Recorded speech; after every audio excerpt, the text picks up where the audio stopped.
Hi, welcome to episode 3 of the Student Family, the community for past, present and future students. In this episode we have more student life tips and we continue our discussion around sustainability. And uni life tips are about reports, essays and appendices. And as a university lecturer, I get lots and lots of questions about this. Quite often you get asked to produce work in different formats. The usual format will be a report and/or you might get asked to write an essay. Now, I have to say, essays are generally used for more discursive subjects in the social sciences, whereas reports are generally used for things such as scientific discoveries or scientific work that you might be engaged in if you're a physical scientist. So those are the two, now not exclusive of course, but those are the two sort of formats that are generally used, because I know in the social sciences quite often reports are also used, particularly if it's to do with management. We often ask our students to write a report. So what's the difference? Well, let's start with an essay, because that's pretty simple to get out of the way. In an essay, you say what you're going to say it, and say what you've just said. Not much really, is it? Well, what I'm trying to say to you, normally you would not have headings, so you wouldn't have an introduction, main body and conclusion in your headings. Your academic might ask you to do that, so check with your lecturer how they want you to set out an essay. But I would say don't do that. It's just the introduction sets a scene, gets the reader interested and wanting to read the essay that you're writing. Main body is all the things that you're going to discuss. Now, just on this point, one point is what I've seen. If you're asked to look at a number of different sides of the argument, students tend to write in advantages, disadvantages. I wouldn't do that. An essay is more of a discussion. I mean, if you're having a discussion with a group of friends, you don't let somebody yap on for ages and then say, oh, can I have my say now? No, you interact all the time. Well, that's how you should write the middle bit of your essay, interacting with different views, coming back and forth like an argument. And then your conclusion, what are the key points of your argument and what do you think is the argument with the greatest strength? That's a simple way of writing an essay. And of course, don't forget to list your references at the end of an essay. Then, having said that, we'll now go on to reports. I don't think we'll have too many questions on essay, but reports. How do you write a report? Well, they're much more formally structured. So as you can see in this example, I've got a front cover page, which is very important, and then I have an executive summary. Now, I get asked what is an executive summary, and different colleagues may have a different opinion on this, so don't forget to ask your lecturer. But I would say an executive summary is whet the appetite. Now, I say that because, in fact, I sent a text to a student once and said an executive summary, whet the appetite. And the next thing I know, she told all her friends on Facebook, Paul Cowell says, an executive summary is whet that appetite. Probably my academic colleagues would be disgusted with me putting poor English, but never mind. Anyway, so the whet the appetite. And in other words, make the reader want to read it. It's a bit like an abstract in an academic journal article, really, but perhaps a bit more business-like, a bit more formal. So, then you have a contents page with all the things that you're going to discuss. And this is a predetermined contents page that you can see here, because I'd set a report format for a group of students, and this is what they were expected to do in their report and the areas that they're expected to cover. So let's have a look at how the report comes out. So we look at the report, how it comes out. So we've got although I've not filled in the executive summary, you've got an introduction, and again it's not there, the introduction, and the reason for this is that I always say to students, you can just give a little bit of an overview of, if it's a report about an organisation, a bit of an overview of your organisation and the way the report is going to be structured. But quite often you really don't need to complete the introduction until you've actually written the whole of the report. And then you can see as we scroll down a number of sections to the report, and I hope you can see that it looks very professional. In fact, you should write, not as a student, scruffily, but you should write and make your report look professional. So it has numbered sections and numbered subsections. And in this report, I asked the students to pull together the key points from their analysis. And then as we scroll down the different sections of their analysis, this happens to be what we call a macro, micro and internal analysis. And then I asked them to pull it together in a SWOT. Actually, we might do a SWOT later for you in another episode of the student family. But basically, the reason I might do that is because so many students get SWOTs wrong. But forget that for the minute. So then we come on to concluding, also the rest of the report. You bring the key points together, and they've asked them to particularly identify new segments for the company to target, and then conclude. And then list your references.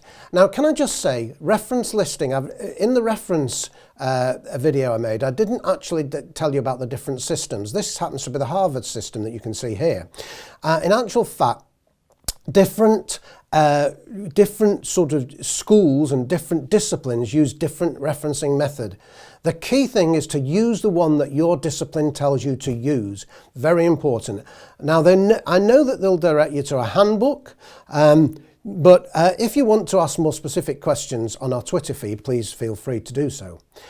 So anyway, and then an appendix. Now, this is... How can I explain what an appendix is like? I quite often get asked about this. An appendix is basically data and information. The report is application and analysis. Now, you might say, well, what about references? Well, references are more the academic things, whereas data and information, so for supposing you wanted, I was examining your work and you wanted to show me that you'd found data about the number of people who die every year in the UK and the number of people who are born. And you might refer to this in your main body, and you'd say, see Appendix 1. And in Appendix 1, I would see all this data and information about births and deaths in the UK, and so on and so forth. So also have your appendices distinct to the particular area of your report. So take births and deaths, that might be one area of your report. Another area of your report might be marriages, so that might be a separate appendices. But basically, it's data and information. Remember that. And it is something that you think that your lecturer might want to look at. Can I tell you, they may well not look at it. But the point of referencing and the point of your appendices is that if your lecturer wants to check up, they can. They know where to go. So please remember that in terms of what you do, what you use an appendices for, because many students ask me this question. And many will say, well, I've never seen an appendix, I've never done it before. Don't worry about that. Just remember, appendix is data and information. The report is application and analysis. Okay, well, appendices. How did you use appendices in your work? So we didn't actually use them that often. So for me, I don't really think I used it before my dissertation, really. But when I did use it, it was one thing I really had to make sure that I did was that it wasn't necessary for the report. And in that, I just mean that if it wasn't included, the report would still be able to make sense.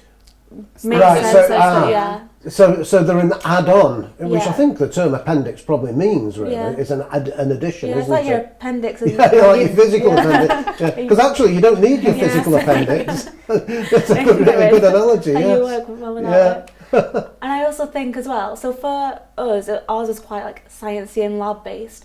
So when I did use an appendices, it was more like if I was referencing a study, like a lab study, maybe like some of their results were in the appendix. Like a summary of it would be in the main report, but the actual maybe a bit more in depth. And when you actually use the appendix, and would you say in your main report, see Appendix 1? Or so you see Appendix 1 for further detail or something. Yeah. So the lecturer doesn't have to read it, but it's there if they want it, really. Yeah. So did you use I know you did the same course. Did you use them in a similar way? Yeah, I agree. I think I've hardly used them. I would just say use them sparingly. Only include one if you need it. If you don't need it, there's no reason to have it. So I just think adding an appendix just for the sake of it is not necessary. Yeah. Well, the big problem I found with students is that they feel they must tell you everything. And this is why I've sort of come up with this saying, appendixes are data and information, main body of the report is application and analysis. And I find that's the simplest way to illustrate it to students, because they will put in lots and lots of data in the main body of the report. And the other thing is, there's this problem of word count. Some would include those things in the word count, others don't.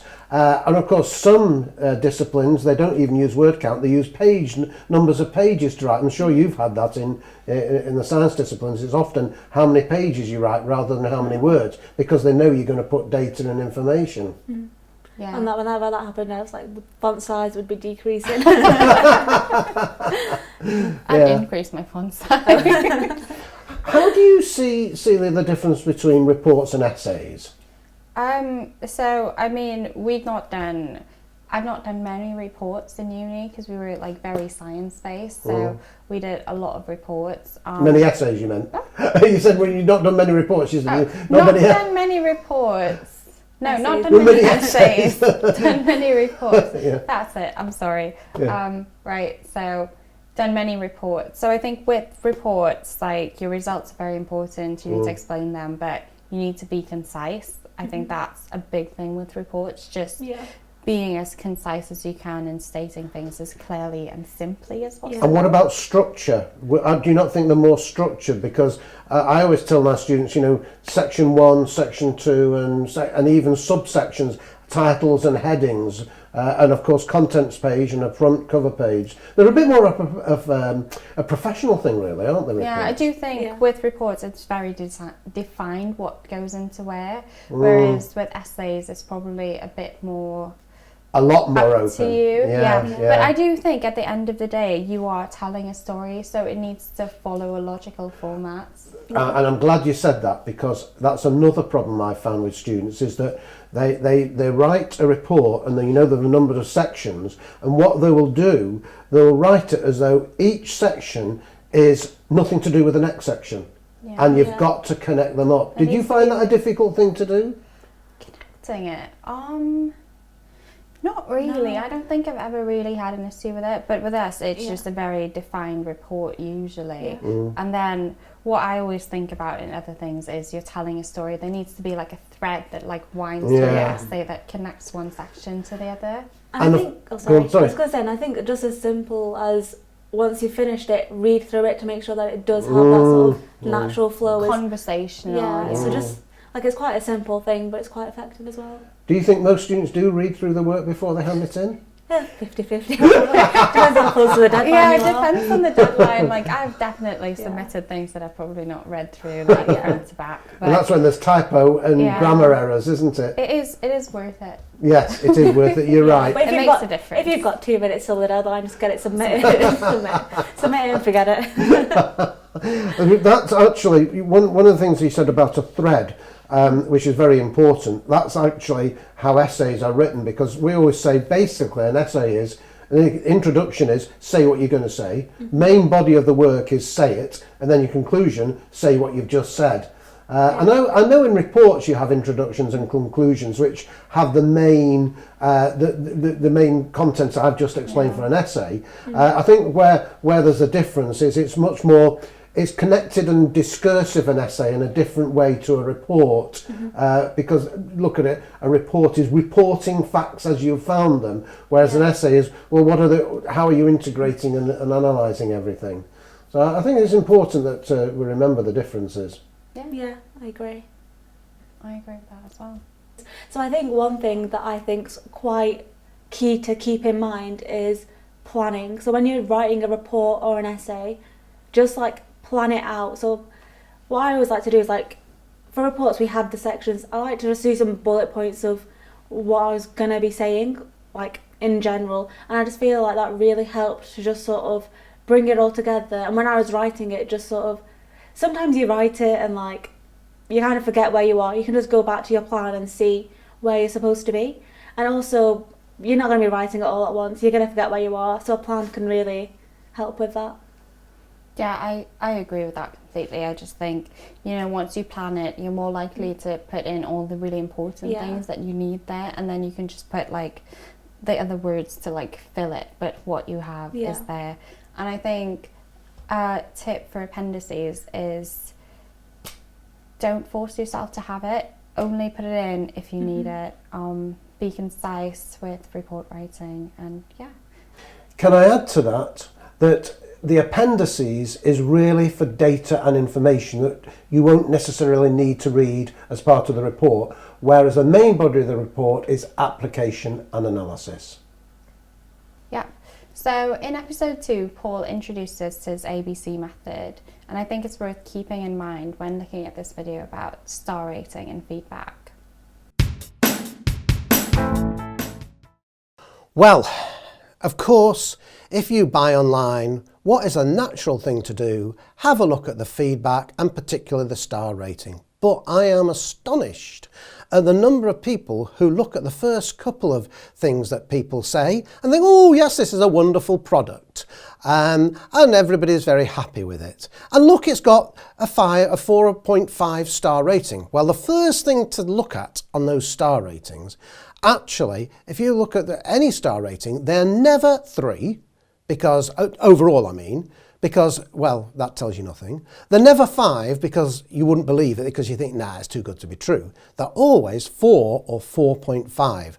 So the first thing to say is accept nothing, believe no one, check everything. And I have done that. And I'm going to show you what I did with an example of something I checked fairly recently.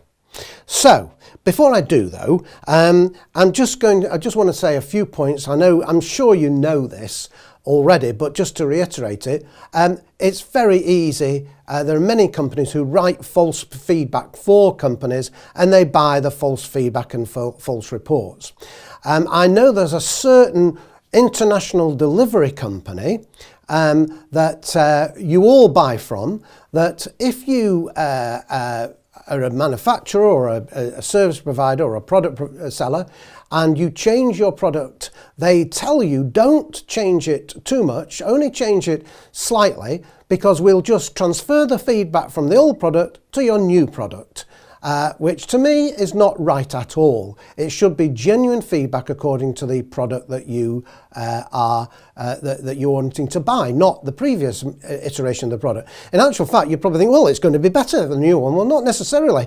I'll tell you what I have experience with motor cars, and I've seen cars which have been improved but actually are worse, because technology doesn't always necessarily work as you expect it to. So I wouldn't think it's going to be better because it's an improved product. It may be, but I'm just saying, be cautious, check everything. So anyway, what you would do, you just don't believe what you see online. I tell you something. A former student of mine told me that they bought an external battery for their phone.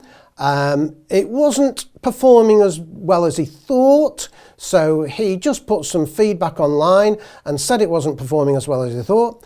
He got an email from the company to say, if you take that feedback down, we'll give you a replacement product and £20 cash. So what's he going to do? Yes, you know the answer.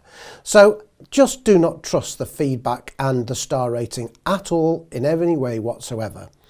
Another example, I was teaching some master's students and we were looking at electronic word of mouth, so we thought we'd check out on TripAdvisor a hotel, because in fact I think I was going to stay somewhere in the not too distant future. So we looked at it, how it worked, and I found a hotel which had been given 4 and a bit stars, whatever it was.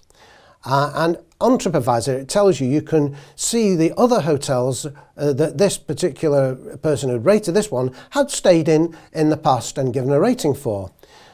Go on these, and guess what? This person, miracle of miracles, had stayed in 9 hotels on the same night.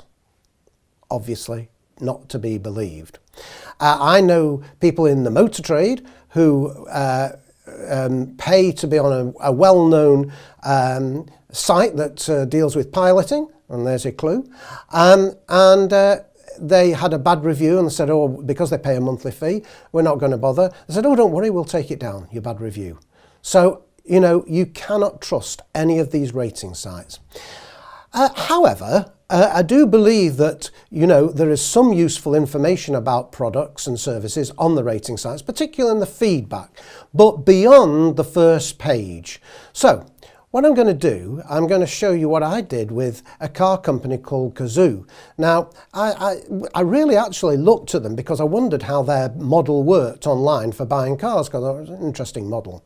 So I go on Kazoo and I looked at the site, and I think actually it was a general information about Kazoo and general feedback. And it was 4.5 stars. So I scroll down and you read quite a few 5 stars. Oh yeah, bright, oh yeah, great, okay. And then I got to lots of 2 stars. And the interesting thing was that every 2 star was exactly the same. There were different people, but they said, well, say exactly more or less the same thing. And that was that if you buy from Kazoo, they are great if your car is perfect. But if it is not, you get terrible customer service. You will be banging your head against a brick wall to get any money back and get it sorted. So that was a very consistent, good feedback. So it's up to you, at least if you know that. The trouble is, those 2 stars were way down the list and they were not up at the front. And you would think, oh, 4.5, 4.5, look at the first one, 5 star, oh great, yeah, I'll buy from Kazoo. And this is not only Kazoo, I might add. I don't want you to think it is only Kazoo. But there's so many ways in which companies can fix the star ratings that you should be aware of. I know somebody who worked for a very famous hotel company that when you travel around, you can lodge with them, and all employees every month have to put positive feedback about their particular hotel. I rest my case. Well, now, after watching that, do you believe the star ratings that you see? I definitely think I'll take it with a bit of a pinch of salt. Yeah. Yeah. And I think one thing to sort of keep in mind with the star ratings is if it's got like 4 reviews that are all 5 stars, that's not the most reliable. Yeah. Like if it's got like 7,000 reviews and like average of like 4 stars, I feel like that's a bit more reliable. But overall, I think the amount is also Telling. it's something to sort of take into consideration. So, you see, my natural inclination is a 5 star. You don't believe it, because nothing is going to be perfect, is it? Yeah. But, you mean like 1 5-star review, or if like all the reviews? Yeah, well, like an overall rating of 5 stars. You're not going to believe that, No, because you can't believe that everybody, because the algorithms, as I understand it, work, that the overall is calculated on the average based on all the other star rating. So you can't believe that everybody's going to have 100% experience. Yeah, no. But I'm more concerned with actually what people write. And as I said in that video, if you scroll down and find out what people have actually said, you'd get some more honest opinions, particularly where you've got 1 and 2 star views. Now, also, we have to temper this because, to be fair, you know, you can buy anything and it can go wrong. Mm-hmm. But it's what happens if it goes wrong. And in the particular example I gave on the segment we saw a minute ago is that of a company that consistently, this 2 star was for the same thing, that if the car didn't work very well, try to get your money back is almost impossible to get customer service. So there's a consistent message there. Quite often, of course, it might not be consistent, but we have to be reasonable because things do go wrong and we can expect. But when there's something consistent, that should make alarm bells ring. And I think a lot of people don't go far enough down the stars and they don't look at who's reviewing, because quite often there are what shall we call professional reviewers who just do it almost not for a living, but because they like reviewing things. Yeah. And I also think that with like a lot of websites now, you can filter by the stars. So maybe just look at the top like 3 or 4 for each star rating, just because it can be like, it'll take a lot of time to like look through them all. But if you like look through a few for each star rating, you might get like a more representative picture. See what they're saying. Yeah. What do you think about the written reviews? How much do you believe them?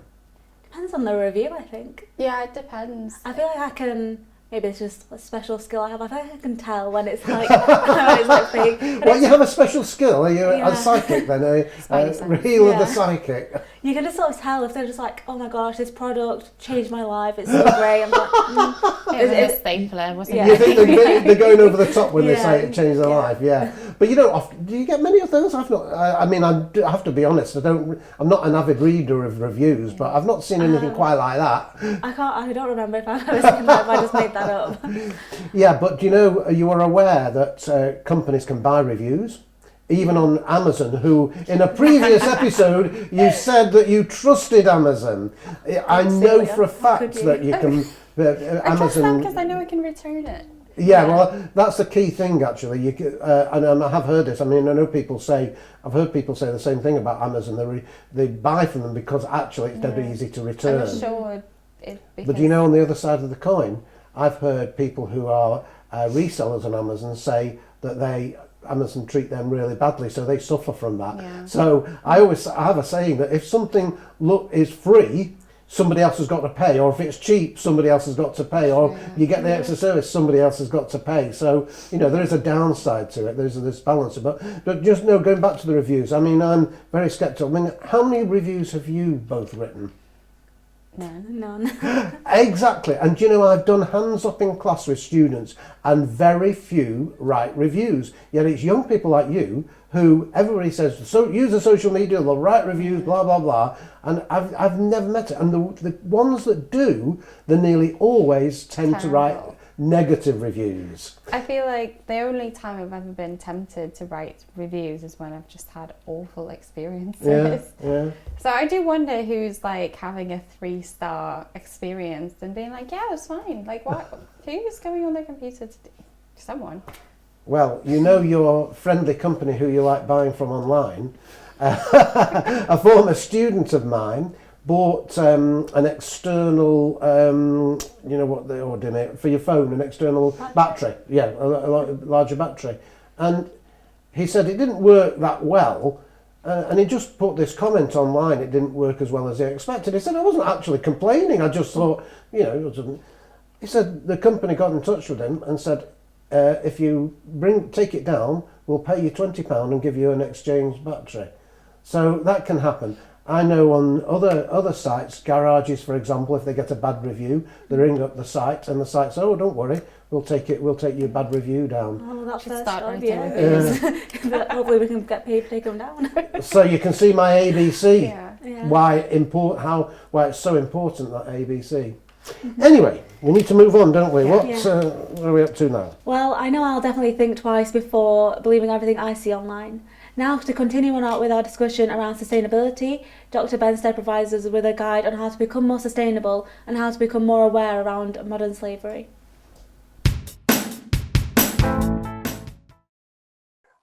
Would you give us for the student family members, some simple tips for students so that they can become more sustainable and more aware of this issue of modern slavery, particularly modern slavery, because I don't think we're fully aware of this. I think we're very aware of sustainability. So what tips have you got for the student family?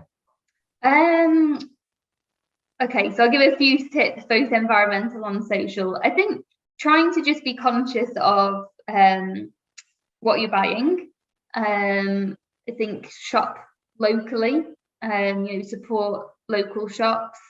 Try and think about like what you're buying and where you're buying it from and why you're buying it, and be quite conscious, not just what you eat. I think we'll probably get better about thinking about what we eat, and think about kind of what you're buying as well, like what you're wearing, where was it made, who made it, do you really need it? I think it's difficult because we love fashion, we love buying things. I'm not perfect, but I'm definitely changing, and I think I'm trying to buy less or buy better, and also thinking about when you buy something, do you really need it? Have you got something similar at home that does the same job?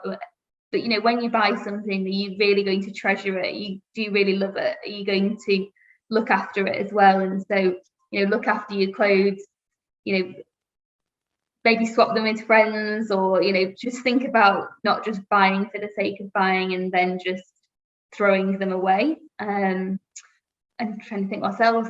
I think there's definitely, oh, sorry, go on. Yeah, one of the things I have as a policy now is that when I buy something new, something that I've got already will go to the charity shop or to these collection people, so that it is recycled. Mind you, talking about the recycling clothes, there have been some interesting articles in the news. I think it was Ghana, where, you know, stuff was sent there and something like only 10% of it was used and the rest was burnt, which is polluting the environment. So I think there's so many dilemmas, isn't there? There's so many conflicts. Yeah, it's just very complex, and you almost don't know what to do for the best and what is right. And like you said, things can end up in Ghana and they end up being burnt, or it's affecting their local economy because they're often buying these like bundles of our charity clothes and then selling them, and they're not making their own and selling, you know, it is really affecting their economy. But yeah, it is difficult to know what to do best. But I think you talked about modern slavery, didn't you? So I think thinking about what you're buying and what you're consuming, and whether people have been affected making those clothes. I think you need to make a lot more, or not just clothes, but obviously that's an area I particularly focus on. I think do your research from brands you're buying from as well, and products.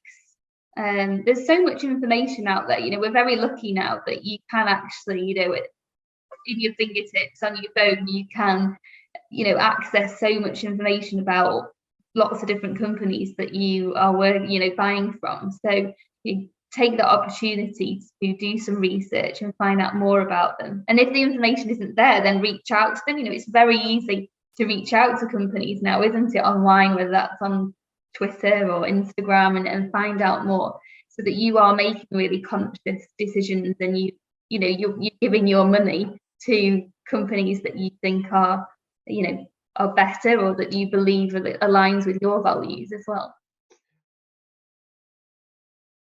Well, what struck me about that, Amy is a researcher in this area, and even she is struggling to be consistently sustainable. And I thought it was a very important thing that she said we can find a lot online. I wonder, how much do you think people have got the time to search before they buy? And can, you know, this thing, accept nothing, believe no one, check everything. How actually can we be sure that what we're fed, the information we're fed by these companies, is actually something we can believe? What dilemmas do you see that are challenging you as young people? I think the big one is time and effort. Like even if people do have the time, it's not really like something that people want to do in their spare time, like research all these different companies. I think people just want to sort of go the convenient route, which is fully understandable, as I'm the exact same. A little bit of convenience. But I do. So do you think we're actually drawn into the convenience and that more than actually spending the time to think about what we're doing? And then perhaps we may actually think about it afterwards when it's probably too late. Yeah. It is definitely tempting to just do the short thing, because I feel like I'm so busy all the time, and all I do is like go to work and go home and go to the gym occasionally, and I don't know, it's just what you said, like your free time is so important. Do you want to do that? So, and even someone who's a professional in it is admitting that it is difficult, and that's how I feel as well. Like, it's overwhelming sometimes, like, because there's not only you need to look for information, but you get so much as well. There's so much that we have access to, like how do you like eat local and like fruits that are in season, and then also like buy sustainable clothes, and it is a lot. So I do think what you need to do is just take it bit by bit and do one thing at a time. I think we've mentioned before in conversation this greenwashing thing. Companies can sort of pretend they are being environmentally friendly, and then actually they're not very sustainable at all in other ways. Again, I'm sorry to have to refer to your friend Amazon, but they, you probably know about cloud computing. Most of most cloud computing in the West is provided by Amazon. And of course people think cloud computing is somewhere up there, whereas actually it's in servers, and servers take electricity to keep them going. And most of the Amazon servers are in America, fair enough, but actually the electricity to power those servers is generated by coal. So, and I think there was a survey done, somebody did some, I forgot what it was, they did some analysis of companies, the tech companies, and Google were very good on being sustainable in everything they do, and I think Microsoft was, but I'm afraid, unfortunately, your friend Amazon were not. Quite bad. Yeah, that's the thing. I just think you don't know there's these things. so much that goes into it as well. Sometimes you're not even sure like what to look at, because why would you think about servers like that? You wouldn't, would you? There's so many steps from steps removed from the customer. I mean, the only thing I pick up on that is because I happen to watch look at the BBC Business News online and things like that, which are an interest to me. But you know, not everybody's. Perhaps you know, we should on the social we should offer us a tip. What do you know about who that we can share online? That might be a good idea. Anyway. Yeah. I also think that even though it is hard to research the companies, there are like other things that you can do. For example, I think Amy mentioned it as well about when you're buying something, make sure it's actually something you need, which is hard to do. Maybe you don't have to do it every time, but you know, if you just like, even if it's like only a little change, it's still a change, and I feel that's still good. Yeah, it goes back to the small steps, isn't it? Having a big impact. If we all make small steps in our change and change our behaviour, then things will be better for the future.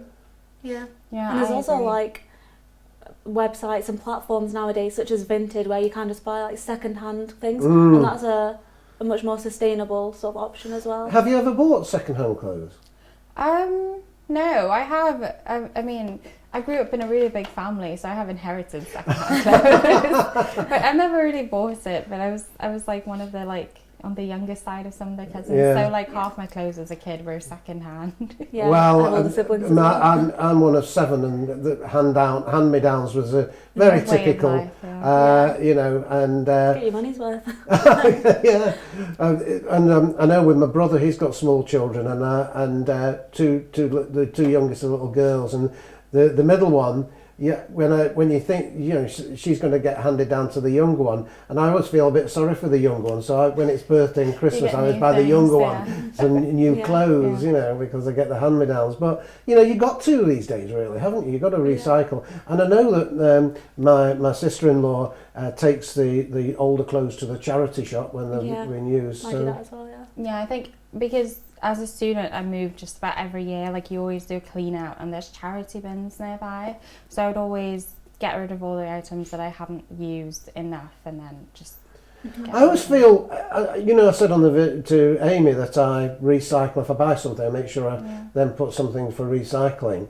And I always feel, well, I'm making a little contribution. I feel quite good with myself by doing that. I know it's only a small thing. But, Actually, I just remembered this. well, every little helps. Yeah. This is a French jumper that I now have. Because I liked it and she gave it to me. I wouldn't count that second hand, maybe stolen. It's stolen, gifted. It wasn't stolen. No. Come on, Ray. Celia wouldn't steal a jumper from a friend. Yeah. So thank you for watching episode 3 of The Student Family. Don't forget to interact with us on Instagram, Twitter and TikTok. Don't forget to like and subscribe, and we'll see you next time. Bye. Bye. Bye.